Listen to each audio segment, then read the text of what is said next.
हम्म। बहुत लोगों के मन में हो रहा है गुरुदेव कुछ बोले, बहुत देर भजन सुन लिया। कितने लोगों का ऐसे मन में हो रहा है? तो हाथ उठाइए। अरे देखो वो, बाप रे बाप। देखिए, कुछ वाणी से बोला जाता है, कुछ सिर्फ मौजूदगी से ही बोला जाता है। मैं कम बोलता हूँ मगर मेरा होना बहुत कुछ कह देता है, ऐसा मैं समझ।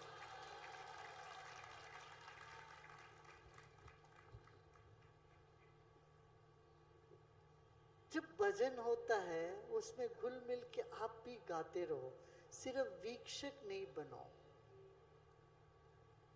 ये कला है। हम शर्माते हैं, कई बार हम गाने में शर्माते हैं, सोचते हैं अच्छे से जिनको गाना आता है वो भी बहुत नखरे करते हैं।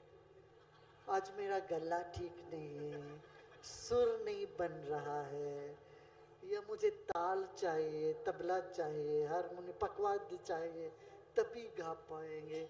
ऐसा नहीं, हम पैदा हुए गाते गाते आए। रोए तो सही पहले, हमारा रोना भी मधुर गीत लगा माँ बाप के लिए। फिर हम बोलने से पहले गाना शुरू किए, गीत हमारे जीवन में आया। इसलिए भगवान कृष्ण ने भी प्रवचन नहीं दिया, उन्होंने गीता दिया। गीता माने जो जिसको गाया जाता वही गीत है। ईश्वर ने भी गाया। हर चिड़िया गाती है रोज, बिल्ली भी गाती है, कुत्ता भी गाती है, गाय, पशु, पक्षी सब आवाज करते हैं। मनुष्य आवाज करता है तो कभी दूसरों के दिल दुखाता है। मगर हम भजन करें, गीत गाए तो जीवन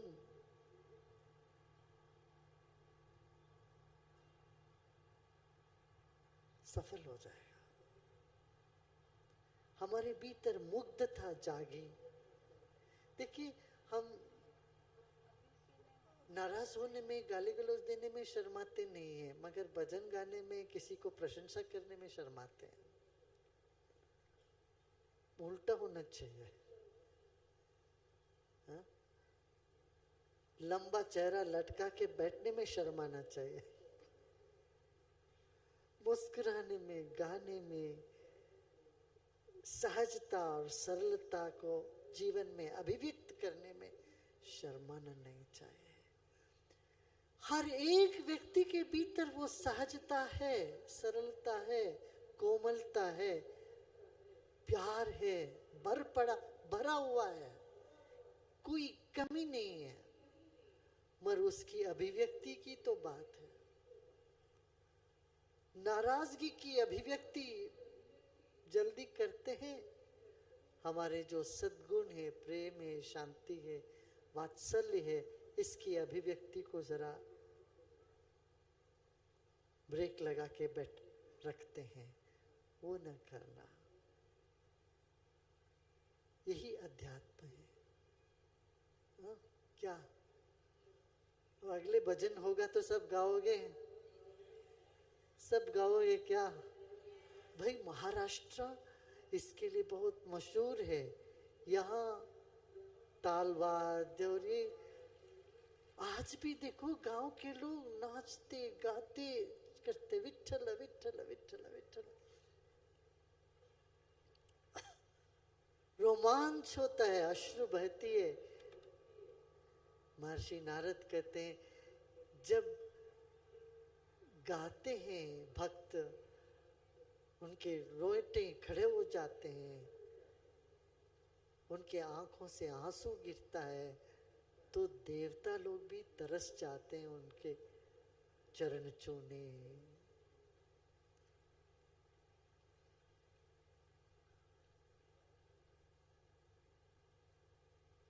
पितृलोग नृत्य करने लगते हैं, देवता प्रसन्न हो जाते हैं।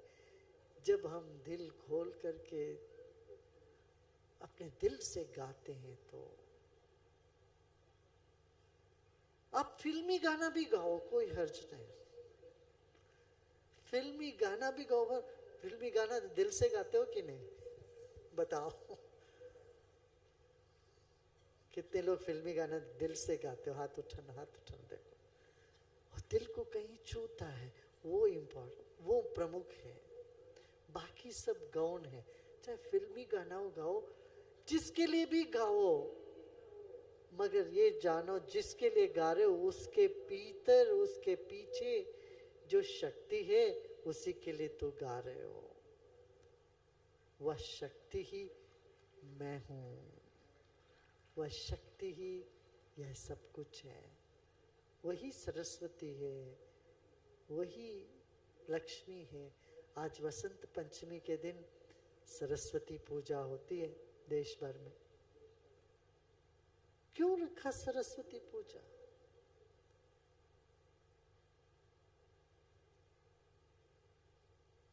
नयापन का जन्म हो रहा। वसंत ऋतु, पेड़ों में, पौधों में नई जीवन, नया जीवन प्रकट होने का समय है। नूतनता दिखती है प्रकृति में, और ज्ञान ही आपको नित्य नूतन करा सकती है। ज्ञान, गान और ध्यान, ये तीन आपको नित्य नूतन करा देगी। आपके भीतर से पुरानी जो चिंताएं वो सब जला देगी। एकदम मस्त हो जाओगे, प्रसन्न हो जाओगे, और सृजनात्मकता आती है। इसलिए सरस्वती पूजा की है। और पीला, पीला रंग का अर्थ पता है? लाल रंग माने डेंजर ना, लाल रंग माने रोको या डेंजर या शुभ, दोनों है। हरा रंग माने समृद्धि, सफेद रंग माने शांति। पीला रंग का क्या अर्थ है?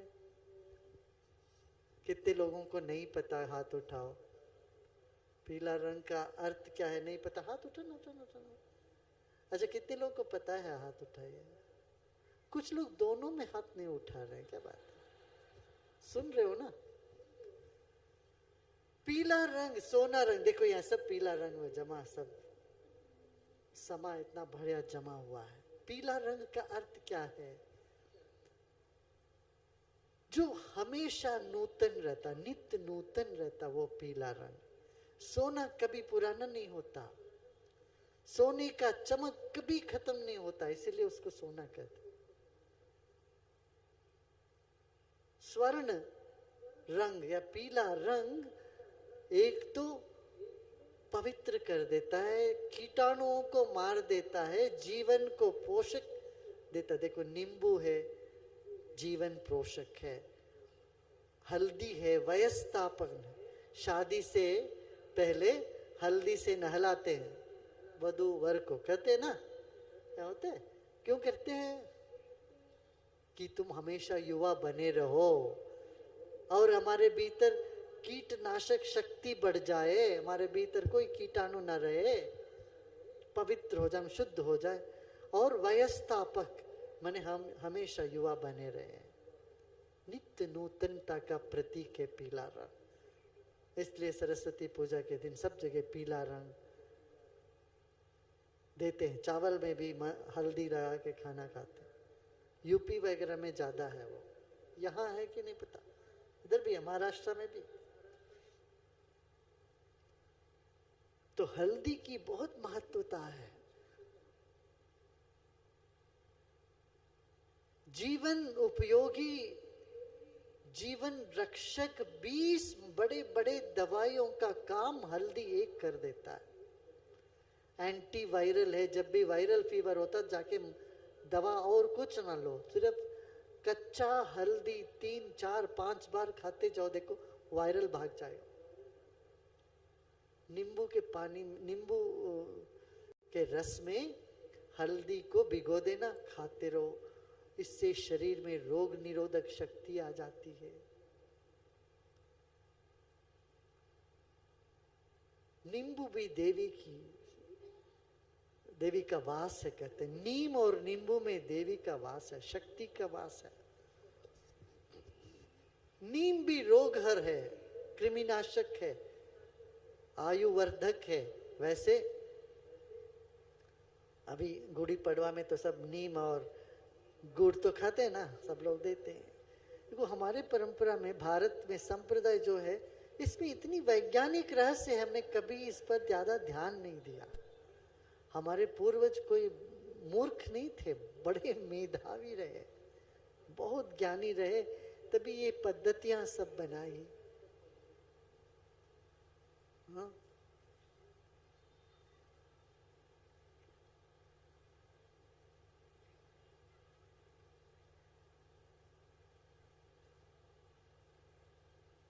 बड़ी सुंदर बात है।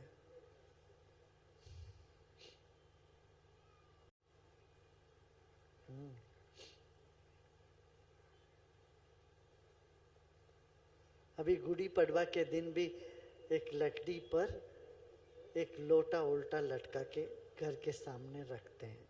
इसका अर्थ क्या है पता? कितने लोगों को नहीं पता। ये सिर्फ महाराष्ट्र में करते हैं और कहीं नहीं। हाथ उठाइए, कितने लोगों को नहीं पता? नहीं पता। जानना चाहते हो? कहते नया साल आया, हमारा बर्तन सब खाली हो गया, पुराना सब खाली हो गया, अभी हम खाली हैं, भरने के लिए तैयार हैं। और उसके नीचे क्या? गुड़ रखते हैं। हमारा सिर खाली है और हृदय मीठी है, तो उसमें मीठा हार रखते हैं। जिसका सिर भरा हुआ हो उसका हृदय खाली होता है, जिसका हृदय भरा हुआ हो उसका सिर खाली रहता है। ये दर्शाने के लिए हमारे पूर्वजों ने सब बनाया पद्धति। कोई भी घर आते हैं महाराष्ट्र में, आरती करके वो सुपारी और सोने को माथे से चुमाते हैं। ऐसे क्यों करते हैं पता? कितने लोगों को नहीं पता? हाथ उठाओ। मैं जो भी बोला हाथ उठाते रहे।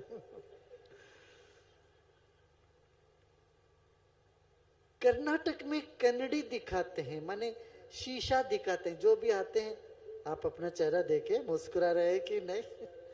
घर आने से कलश और कन्नड़ी रखते हैं। कलश माने पूर्णता और स्वच्छता। हमारे घर में है, आप भी ऐसे ही हैं, आप आइए अंदर। यहाँ क्या करते हैं?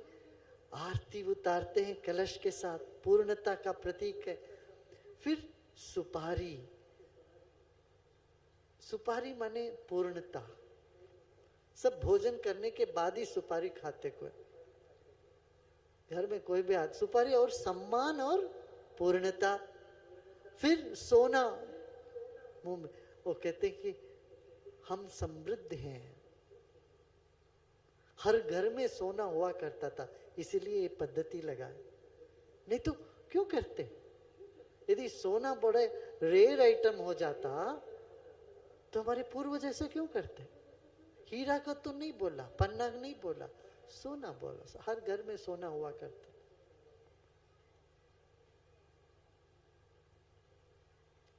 जो अतिथि आते हैं उनको कहते हैं आप सोने जैसे चमकते रहिए, ये हमारी दुआ है आपको। आपका माता सोना जैसे हो, नित्य नूतन हो, चमकता रहे। बुद्धि ठीक हो जाए तो आदमी का जिंदगी ठीक हो जाएगा, संबंध ठीक हो जाए, सब कुछ ठीक हो जाएगा। बुद्धि बिगड़ती है, सब बिगड़ जाता है। संबंध बिगड़ता है, जीवन बिगड़ता है, समाज बिगड़ जाती है, देश बिगड़ जाता है। बुद्धि ठीक रहे, यही गायत्री मंत्र का। हे ईश्वर, तुम मेरे भीतर बाहर सब जगह आकाश जैसे, वायु जैसे तुम व्याप्त हो। तुम मेरे इस मस्तिष्क को हमेशा प्रेरणा देते जाओ। मेरा मस्तिष्क तेरे तुझ में लीन होता रहे। जैसे गुलाब जामुन रसगुल्ला है, चाशनी में जब होता है, जैसे उसको कहते कि चाशनी से भर गया हो रसगुल्ला, मीठा हो गया। ऐसे हमारा जो मस्तिष्क है ये दिव्य चेतना में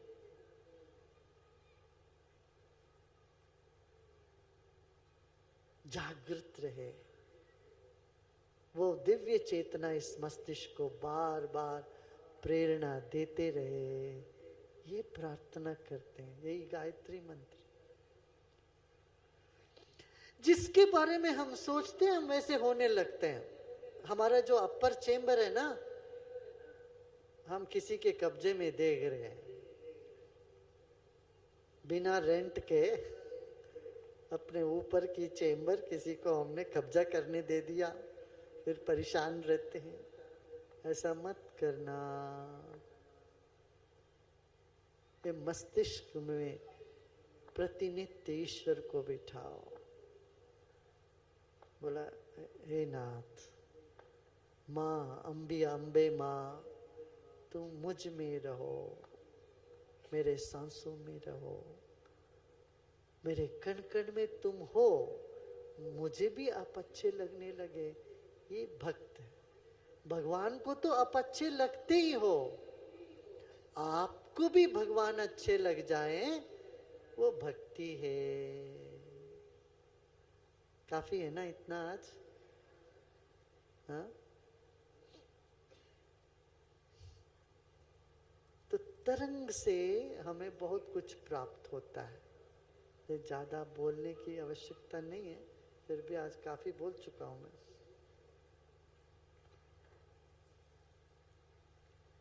क्या भजन करोगे ना सब साथ में? गुरुदेव, एक दो प्रश्न भी हैं, पूछें? हाँ हाँ, पूछिए जी। पूछा गया है, नास्तिक लोग भगवान से ज्यादा खुद पर विश्वास रखो बोलते हैं, जो कमजोर हैं उन्हें भगवान की जरूरत पड़ती है।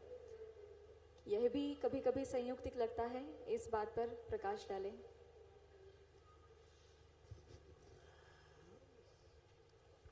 कोई भी व्यक्ति ये नहीं कह सकता मैं पूरा मजबूत हूं। बाहर से दिखाते हैं ऐसे, उनके दिल में धक धक धक धक करता है, कहीं डर दो बैठा रहता है। ये मत समझना कमजोर व्यक्ति ही भगवान के पास जाता है, समझदार व्यक्ति ही भगवान के पास जाएगा।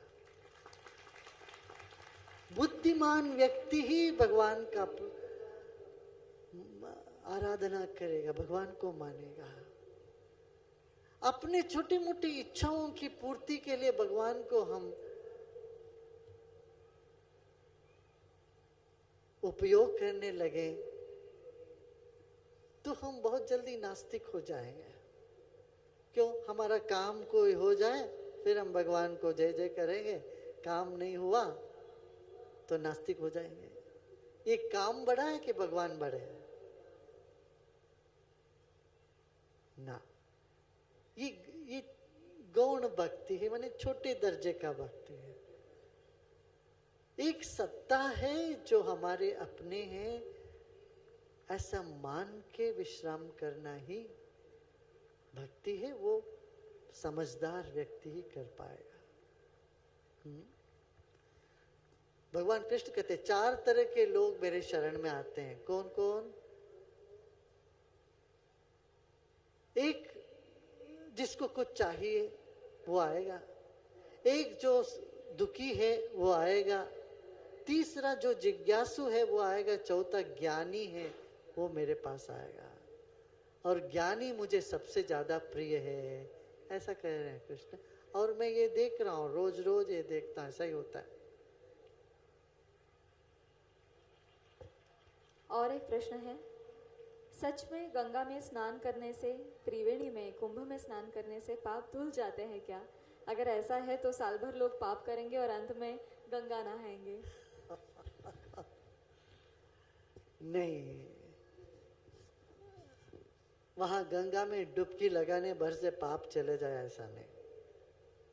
हाँ, माने पाप इतना ऊपर ऊपरी की चीज है, तुम्हें प्रायश्चित हो, मैंने पाप किया इस पर अफसोस हो, उसी से तुम उससे बाहर निकलोगे।